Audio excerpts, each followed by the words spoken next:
अस्सलाम वालेकुम दोस्तों। आईसीसी चैंपियंस ट्रॉफी के लिए 8 टीमें हिस्सा ले रही हैं और मेज़बान है पाकिस्तान। मगर पाकिस्तान के अलावा बकिया तमाम 7 टीमों ने अपने के स्क्वाड का ऐलान कर दिया है, बट पाकिस्तान रह गया है। बट पाकिस्तान का ऐलान मैं ज़्यादातर पे समझ रहा था थोड़ा लेट होगा, क्योंकि 12 फेब तक की डेडलाइन है और पाकिस्तान कभी भी इससे थोड़ा पहले अनाउंस कर सकता है, क्योंकि हम साइम अयूब की हवाले से देखना चाह रहे हैं कि क्या है क्या नहीं होगा।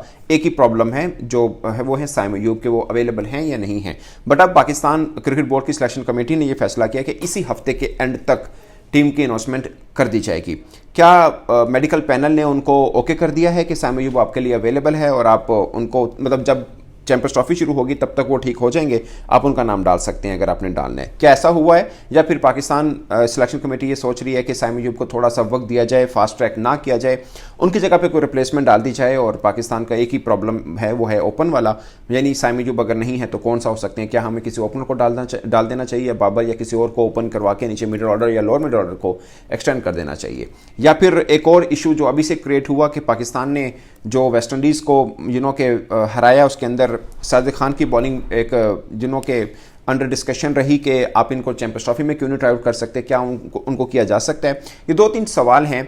ऑफ कोर्स सिलेक्शन कमेटी ने इन 1-2 रोज़ के अंदर ही इसका जवाब ढूंढना है, और उसके बाद इस वीकेंड से पहले एक्चुअली में इस हफ्ते में सिलेक्शन कमेटी ने टीम का ऐलान कर देना है, जो कि चैंपियंस ट्रॉफी के लिए होगी। और ये एक ख़ास बात है, क्योंकि मैं ज़्यादातर पर समझ रहा था कि 12 फेब के नज़दीक जाके पाकिस्तान शायद अनाउंस करे। एक ख़ास बात दोस्तों की जो डेडलाइन है आईसीसी की तरफ से चैंपियंस ट्रॉफी स्क्वाड की अनाउंसमेंट, वो 12 फेब है, क्योंकि उसके बाद सब मामला यहाँ जो स्टेडियम वगैरह हैं ये सब आईसीसी के अंदर आ जाएंगे, टीमों की के ट्रेनिंग ये सब चीज़ें शुरू हो जाएंगी, सब टीमों का अराइवल शुरू हो जाएगा। उससे पहले होना बहुत ज़रूरी है, और उसके बाद कोई चेंज आप नहीं कर सकते अनटिल और अनलेस कोई क्रिकेटर इंजर्ड ना हो जाए। फ़र्ज़ किया अगर कोई क्रिकेटर इंजर्ड हो जाता है, वो भले 5 दिन के लिए ही इंजर्ड क्यों ना हो, अगर आप चाह रहे हैं कि नहीं हम इस क्रिकेटर को खोना नहीं चाहते, तो फिर आप उनको ड्रॉप नहीं कर सकते, कोई नया फेस नहीं ला सकते, क्योंकि एक दफ़ा स्क्वाड में से किसी को ड्रॉप कर दिया तो दोबारा आप उसको ले नहीं सकते हैं। ये भी आईसीसी का रूल है। सो पाकिस्तान के लिए अब साफ है कि पाकिस्तान ने, एक और बात भी लोगों के जहन में आ रही है कि हम ट्राई नेशन खेल रहे हैं, तो क्यों ना हम ट्राई नेशन में किसी नए को ट्राई आउट कर लें या साजिद खान को ट्राई आउट कर लें, तो फिर देख लें। तो उसका जवाब ये है कि उस बीच में 12 फेब आ जाएगी, तो फिर पाकिस्तान मतलब अनाउंस तो उससे पहले करनी है, और अगर जो अनाउंस करनी है वो चेंज हो नहीं सकती।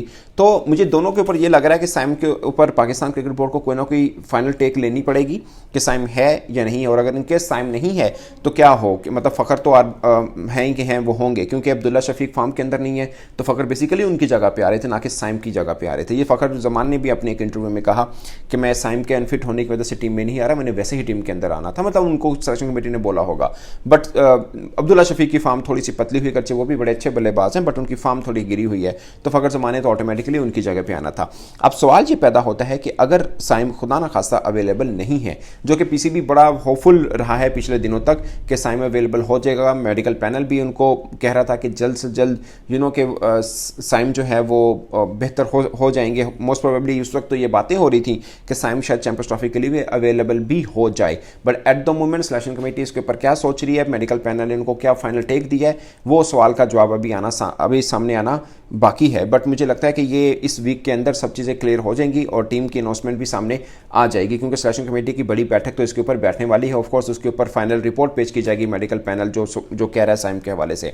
तो अगर साइम खुदा ना खासा अवेलेबल नहीं है, तो फिर पाकिस्तान के पास ऑप्शन क्या हैं? ऑप्शन पाकिस्तान के पास क्या इमामुल हक के साथ आए या शान मसूद के साथ आएँ, यानी किसी ओपनर के साथ आएँ, या एक ऑप्शन जो मुझे लगता है कि शायद बेहतर है वो ये है कि पाकिस्तान ओपन किसी से करा ले। लाइक हम T20 में तो बाबर आजम से ओपन करवाते हैं, जब साइम इंजर्ड हुए तो टेस्ट के अंदर भी बाबर आजम ने ओपन किया, बाबर आजम ओपन करते ही हैं ओवरऑल, तो क्यों ना हम बाबर आजम के साथ ओपन करा लें और 1 डाउन पोजीशन के ऊपर कामरान गुलाम खेलें, 4 डाउन पोजीशन के ऊपर मोहम्मद रिजवान आ जाएं, नीचे सलमान अली आगा भी हैं, फिर आपके पास ऑप्शन बच जाती है, मतलब इरफान न्याजी को भी इवन के आप खिलाएं, तो 7वें के तौर पर आपके पास ऑप्शन बच जाती है कि आप तैयब के साथ जाना चाहते हैं। अगर बहुत से लोग नाम ले रहे हैं कि पाकिस्तानी कंडीशन के ऊपर हो रहा है, तो वो तैयब बहुत ज़बरदस्त खेलते हैं, तैयब ताहिर जो हैं स्पिनर को अच्छा खेलते हैं। एक ऑप्शन बहुत से लोग जो डिस्कशन कर रहे हैं, ये कोई सिलेक्शन कमेटी का फैसला नहीं है, बट मैं डिस्कशन की बात कर रहा हूँ कि खुशदिल शाह के ऊपर आ रहा है। खुशदिल शाह से एक फ़ायदा पाकिस्तान को हो सकता है कि पाकिस्तान के पास मतलब वैसे तो 4 बॉलर खेलेंगे, 5वां हमने पार्ट टाइमर बॉलर या ऑलराउंडर से जाना है, तो हमारे पास एक ऑलराउंडर तो है सलमान अली आगा,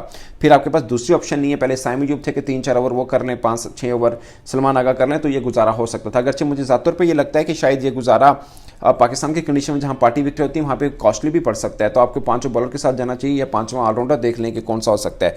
तो ये बहुत सी ये मतलब सिर्फ साइम अय्यूब अकेला वो पॉइंट नहीं है जिसकी वजह से डिले हुआ है, तो सिलेक्शन कमेटी को और भी कुछ देखना है। हम ये तो देख रहे हैं कि 2 माह में हमने 3 सीरीज जीती, हमने ऑस्ट्रेलिया में हराया, हमने जिम्बाब्वे को हराया, हमने साउथ अफ्रीका को हराया, तो हम ये नहीं सोच रहे कि वहाँ पे फास्ट कंडीशंस थी, यहाँ पे आके आपको स्पिन की तरफ आने, और वहाँ पे हमें स्पिन ऑलराउंडर ऐसा उस तरह से नहीं चाहिए था। हम तो अबरार और सुफियान मुकीम के साथ गए हैं। तो यहाँ पर आप सोचें आपने अगर 3 फास्ट बॉलर खिलाने हैं जिसमें शहीन, नसीम और हारिस हो गए फॉर एग्जाम्पल, चौथे आपके पास आप सुफियान मुकीम के साथ जा रहे हैं या अबरार के साथ जा रहे हैं। अगर आप दोनों के साथ जा रहे हैं तो फिर आपके पास 5 बॉलर हुए, फिर आप 6 बैट्समैन के साथ जाएंगे, 7 बैट्समैन वाली ऑप्शन आपके पास नहीं होगी, तो आपको किसी एक बल्लेबाज को ड्रॉप करना पड़ेगा, मे बी इरफान नियाजी को ड्रॉप करना पड़े, क्योंकि सलमान आगा तो वो खेलते ही हैं तैयार, और कामरान गुलाम भी आपके खेल ही रहे हैं, वो भी अच्छी फॉर्म के अंदर हैं।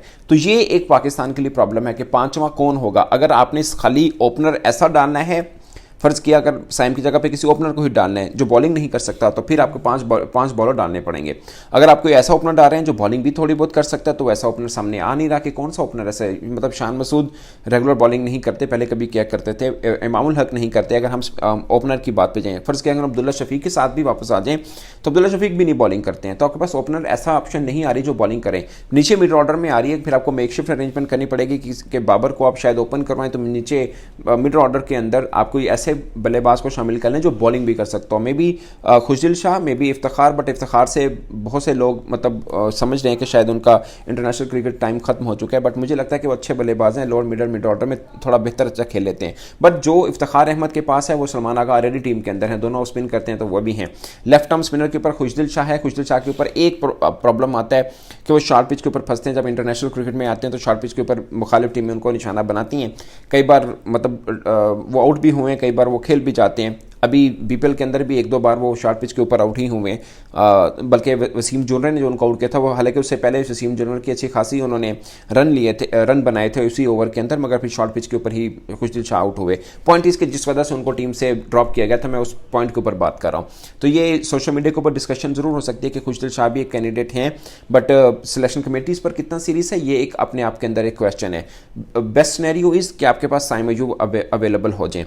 अगर साइम अय्यूब अवेलेबल नहीं होते तो पाकिस्तान के लिए प्रॉब्लम हो सकता है कि फिर आप किस ओपनर के साथ जाएं जो बॉलिंग भी कर सकता हो, क्योंकि अगर वो बॉलिंग नहीं कर सकता तो फिर आपको 5 बॉलर खिलाने पड़ेंगे। एक और ऑप्शन जो मुझे लग रही है वो है उसामा मीर की, कि आप 3 स्पिनर के साथ जाएं, मतलब 3 स्पिनर्स को 15 के स्क्वाड में रखें, जिसमें सुफियान मुकीम भी हैं, अबरार भी हैं और उसामा मीर भी हैं। तो फिर 5वें के तौर पर, यानी आपने फ़र्ज़ किया अगर सुफियान मुकीम को टीम में डाला है, क्योंकि अबरार और उसामा सेम टाइप में कर रहा हूँ, आपने फ़र्ज़ किया सुफियान मुकीम चाइनामैन को डाल दिया, तो फिर आप उसामा मीर के साथ जा सकते हैं। बट उसामा मीर मतलब बैटिंग पर्सपेक्टिव में पाकिस्तान की सिलेक्शन कमेटी उन पर कितना भरोसा करती है वो एक बड़ा अहम क्वेश्चन है। तो ये दोस्तों 2-3 पॉइंट्स हैं जिसके ऊपर सिलेक्शन कमेटी जाहिर है गौर करेगी, और उसके बाद जो भी फाइनल डिसीजन हुआ उसके ऊपर वो आएंगे। बट अच्छी न्यूज़ ये है कि इस वीक के एंड तक पाकिस्तान सिलेक्शन कमेटी जो है वो चैंपियंस ट्रॉफी के लिए स्क्वाड को हतमी शक्ल ज़रूर दे देगी। इस बार अपनी राय कमेंट की सूरत में जरूर आएगा। मेरी तरफ से इतना ही, इजाज़त दीजिए, अल्लाह हाफिज़।